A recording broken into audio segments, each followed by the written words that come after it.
आज की इस वीडियो में हम बात करेंगे सीएफओ क्या है, इसका क्या रोल होता है कंपनी के अंदर, इसका बेसिक कॉन्सेप्ट मैं आपको एग्जांपल के साथ समझाऊंगा। वीडियो को एंड तक देखिएगा ताकि आपको कंप्लीट इन्फॉर्मेशन मिल सके। देखिए, अगर सिंपल वर्ड में समझें तो सीएफओ मतलब stand for chief financial officer. इसका ये टॉप पोजीशन में होता है, ठीक है। एक मैनेजमेंट का जो हेड होता है ना, उसको कहते हैं सीईओ, चीफ एग्जीक्यूटिव ऑफिसर।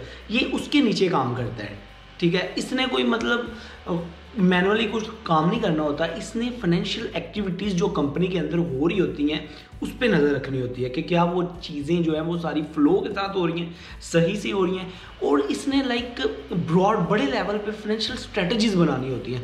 ये छोटे लेवल पे काम नहीं करता, ये बड़े लेवल पे काम करता है और फाइनेंशियल एक्टिविटीज़ को मॉनिटर करता है और स्ट्रेटजीज बनाता है। जैसे अभी इसके की रोल्स हैं, एक एक करके उसको समझते हैं। सबसे पहले आ जाता है फाइनेंशियल स्ट्रेटजीज। फाइनेंशियल स्ट्रेटजीज में ये ऐसी स्ट्रेटजीज बनाएगा, ऐसी प्लानिंग करेगा जिससे कंपनी के जो गोल्स हैं वो जल्दी से जल्दी अचीव हो सके, कंपनी अपने मिशन, अपने विजन को अचीव कर सके, उधर तक पहुंच सके।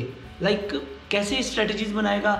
ऐसी कंपनी की ग्रोथ को लेके जो है वो स्ट्रेटजीज बनाएगा जिससे कंपनी की ग्रोथ हो, ठीक है। रिस्क को लेके वो स्ट्रेटजीज बनाएगा जिससे कंपनी के जो डूबने के, लॉस होने के, फाइनेंशियल लॉस होने के, पैसा ख़त्म होने के, कैश इनफ्लो, कैश आउटफ्लो से रिलेटेड, सेल से रिलेटेड जो लॉसेज हैं फाइनेंस को लेके, उसको जो है वो रिस्क को मिनिमाइज करेगा। ऐसी स्ट्रेटजीज बनाएगा कि जिससे रिस्क जो है कंपनी का फाइनेंस को लेकर कम से कम हो। फाइनेंस को लेके जो स्टेबिलिटी है, फाइनेंशियल स्टेबिलिटी से रिलेटेड स्ट्रेटजीज बनाएगा, ठीक है। सेकंड में आ जाता है फाइनेंशियल रिपोर्टिंग। फाइनेंशियल रिपोर्टिंग में जो सीएफओ का काम होता है वो फाइनेंस को लेके जो कंपनी की हेल्थ है वो क्या है वो रिफ्लेक्ट करवाना। किनके आगे? जो कंपनी के स्टेक होल्डर हैं, जिनका कंपनी में इंटरेस्ट है। वो कैसे करवाएगा? फाइनेंशियल स्टेटमेंट दिखाएगा उनको, ठीक है। उसके बाद जो कंपनी के बजट हैं, कितना बजट किस जगह पे एलोकेट किया, किस डिपार्टमेंट को कितने पैसे दिए हैं वो दिखाएगा, ठीक है। फॉरकास्ट जो उसने किए हैं कि आने वाले टाइम में क्या क्या हो सकता है वो दिखाएगा। ये सारी चीज़ें दिखाएगा और कोशिश करेगा ये सारी चीज़ें कंपनी के स्टैंडर्ड और रेगुलेशन को मीट करें। थर्ड पे आ जाता है कैपिटल मैनेजमेंट। कैपिटल मैनेजमेंट में जो है ये सीएफओ जो है असेस करता है कि जो कंपनी के कैपिटल है, जो फंड है, कंपनी को कितने फंड की ज़रूरत है, आने वाले टाइम में कंपनी को कितना फंड चाहिए, वो कैसे लाना है, वो फंड रेजिंग किससे करवानी है, और जो कंपनी के पास मौजूदा फंड है उसको किस जगह पे कितना एलोकेट करना है।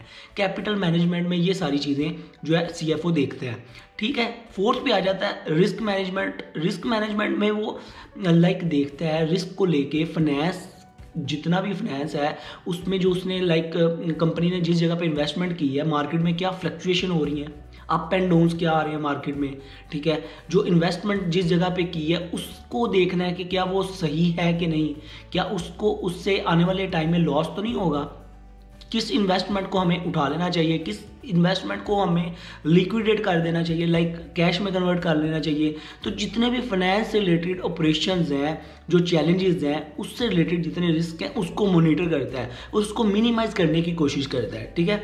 फिफ्थ पे आ जाता है इन्वेस्टर रिलेशनशिप। सीएफओ जो है वो इन्वेस्टर के साथ, एनालिस्ट के साथ, जो स्टेक होल्डर हैं उनके साथ कम्युनिकेशन करता है रिगार्डिंग कंपनी की फाइनेंशियल परफॉर्मेंस को लेके, कंपनी की स्ट्रेटजीज को लेके, कंपनी के फ्यूचर प्लान्स को लेके, ताकि उनको कन्विंस करके रखे, उनको अपने साथ अटैच करके रख सके, ठीक है।